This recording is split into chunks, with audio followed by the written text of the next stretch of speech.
मु अनाम दियान last election रे मु एमएलए प्रार्थी रूपे कांग्रेस पार्टी तरफ लड़ी थी। आज गतकाली आम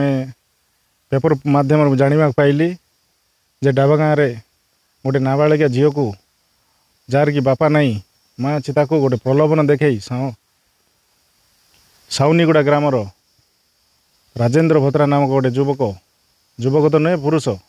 विवाहिता पुरुष ता सहित शारीरिक संपर्क रखी ताको विभिन्न प्रकार लोभ देखी शारीरिक संपर्क रखी परवर्त समय घर जाना पाइले मेडिकल चेकिंग माध्यम जे झीलटी कैरिंग स्टेज अच्छी विभिन्न प्रकार चाप पकई ये केस को रफा दफा करिवारे विधायक प्रतिनिधि जे कि राजेन्द्र भोत्रांकर बापा रामकृष्ण भोत्रा ये केस को चपेवा को उद्यम जारी रखी वर्तमान जारी रखिंट यह आम कदापि हवा को देवु नहीं जेहेतु केसटी रेजिस्ट्रेशन होची आमे चाहूँ जेते शीघ्र हम एकुच को अरेस्ट करूँ ता सहित पीड़िता को न्याय दिंतु आमे आमर भारतवर्षर न्यायपालिक आम बहुत भरोसा अच्छी जे पीड़िता न्याय पाइब।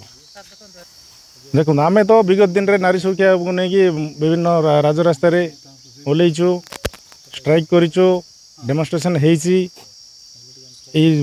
आउ ता बाद आम विगत 3-4 मास तले आम जाइलु कौटी आमर चित्रकोंडारे गोटे जो छुआ की मैट्रिक परीक्षा दौला से समय से छुआ गोटे डेलीवरी करथिला ये सरकार समय ये नारी सुरक्षा प्रति बिल्कुल विशेष दृष्टि दौना ये मैंने भोगविलास मातिचंती केमी आम कौटी केमी कलेक्शन करूँ ये करूँ से चक्कर अच्छा सुशासन देवारे सरकार पूरा संपूर्ण रूपे विफल होती। जदि झील को न्याय न मिले आगामी दिन में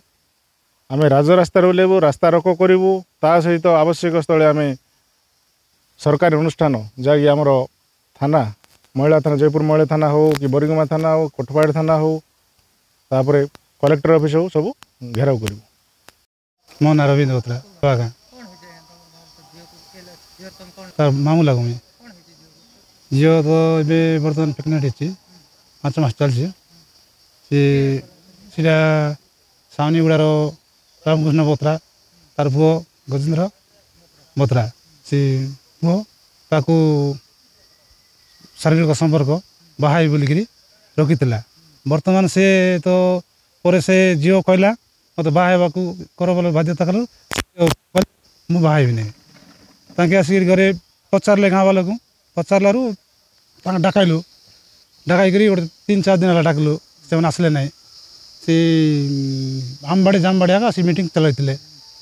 किंतु सी मीटिंग मिसा है ना तापर बाध्यता जयपुर महिला थाना एफआईआर दिखाई हाँ पुलिस आसते काली सब जगह जगह परिचय जगह पड़ा ने आम झील को न्याय मिलू वर्तमान ताकू सजा हो न्याय चाहूँ आज्ञा।